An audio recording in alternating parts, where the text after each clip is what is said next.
کیا جاتا, ایک برے کے اوپر ہاتھ رکھے جاتے اور ہاتھ رکھنے کے بعد اس برے کو ایک شخص جو ہے وہ بیابان کے اندر چھوڑ آتا تھا. میں نے کسی دفعہ بتایا تھا کہ بیابان کون سی جگہ ہے؟ وہ جگہ ہے جہاں پر پانی نہ ہو. جہاں پر پانی نہیں ہے وہاں پر زندگی نہیں ہے, جہاں پر زندگی نہیں ہے وہاں پر موت ہی موت ہے. اس کا مطلب ہے کہ ایسی جگہ جہاں پر کوئی چیز زندہ نہیں رہ سکتی. اور جب وہ برا وہاں پر چھوڑا جاتا تھا تو لوگ دیکھتے رہتے تھے. جب لوگوں کی آنکھوں سے اوجھل ہو جاتا تھا تو لوگ کہتے تھے کہ اب ہمارے گناہ جو اس کے اوپر ہم نے رکھ دیے تھے وہ اٹھا کر وہ کہیں دور جو ہے ہم سے دور لے گیا ہے. اسی طرح پورے جہان کے گناہ جو ہیں اس برے کے اوپر رکھے گئے اور وہ یہ بات ثابت کرتا ہے, کہتا ہے کہ دیکھو جہان کا برہ جو جہان کے گناہ, خدا کا برہ جو جہان کے گناہ اٹھا لے جاتا ہے. صحیح. اس کے بعد پہلا باب اور اس کی 36 آیت کے اندر لکھا ہوا ہے, نگاہ کر اور دیکھ یہ خدا کا برہ ہے, یہ خدا کا برہ ہے.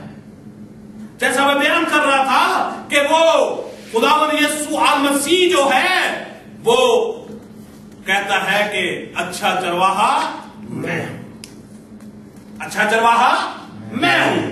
اور اس کے بعد کہتا ہے قیامت اور زندگی میں ہوں, قیامت بھی میں ہوں اور زندگی بھی میں ہوں. جب میں آگے جا کے بیان کرتا ہوں کہ خداوند یسوع المسیح نے اس انجیل کے اندر یوحنا رسول جس کو ثابت کرتا ہے کہ یہ خدا کا بیٹا ہے, اس کے اندر 7 معجزات پائے جاتے ہیں جن کا بیان اس انجیل اربع کے اندر لکھا ہوا ہے. کتنے معجزات ہیں؟ کتنے ہیں؟ 7. اور 7 ایسے معجزات ہیں جو کہ انسان کی عقل جو ہے وہ اس کو ماننے کے لیے تیار نہیں. صرف وہی کر سکتا ہے جو میں جو ہوں سو ہوں. اور وہ انسانی جسم لے کر ہمارے درمیان آیا اور اس نے ان لوگوں کے سامنے کر کے دکھایا, پریکٹیکلی کر کے دکھایا. اب اگر ہم آگے دیکھیں 14 باب اس کی 6 آیت کے اندر تو وہاں پہ لکھا ہوا ہے راہ, حق اور زندگی میں ہوں, میں جو ہوں سو ہوں. اور خداوند یسوع مسیح نے کیا کہا؟ میں جو ہوں سو ہوں, میں بھی وہی ہوں, راہ بھی میں ہوں, حق بھی میں ہوں اور ہمیشہ کی زندگی بھی میں ہوں. اگر صراط مستقیم اگر ہے, صراط مستقیم اگر ہے تو وہ صرف خداوند یسوع المسیح ہے. اس کے بعد 15 باب کی پہلی آیت کے اندر لکھا ہوا ہے کہ انگور کا حقیقی درخت میں ہوں, حقیقت کے اندر انگور کا حقیقی درخت میں ہوں.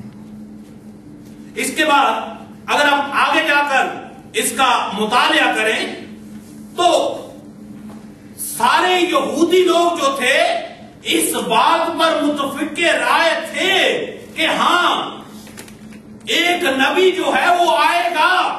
اس بات کو وہ مانتے تھے. اگر ہم یوحنا کی انجیل اس کا 4 باب کے اندر دیکھیں جہاں پر سوار کے کندھے کنویں کے پاس خداوند یسوع المسیح بیٹھے ہیں تو وہاں پر ایک عورت آتی ہے اور وہ عورت جو ہے وہ جب اس کی یسوع مسیح کے ساتھ گفتگو ہوتی ہے, گفتگو ہونے کے بعد وہ یہ بات کہتی ہے کہ ہاں ہم یہ جانتے ہیں کہ ایک نبی آنے والا ہے. وہ یہ بیان کرتی ہے ہم یہ جانتے ہیں کہ کرسٹس جو ہے وہ آنے والا ہے. جب وہ آئے گا تو وہ ساری باتیں ہمیں کیا کرے گا؟ سکھا دے گا, ہمیں بتا دے گا. اور خداوند یسوع مسیح نے کہا جو تیرے ساتھ باتیں کر رہا ہے وہی تو ہے, وہ میں ہی ہوں. یاد رکھیں کہ کرسٹس جو ہے یہ عبرانی زبان کا لفظ ہے. عبرانی زبان کا لفظ ہے, کیا لفظ ہے جی؟ کرسٹوس.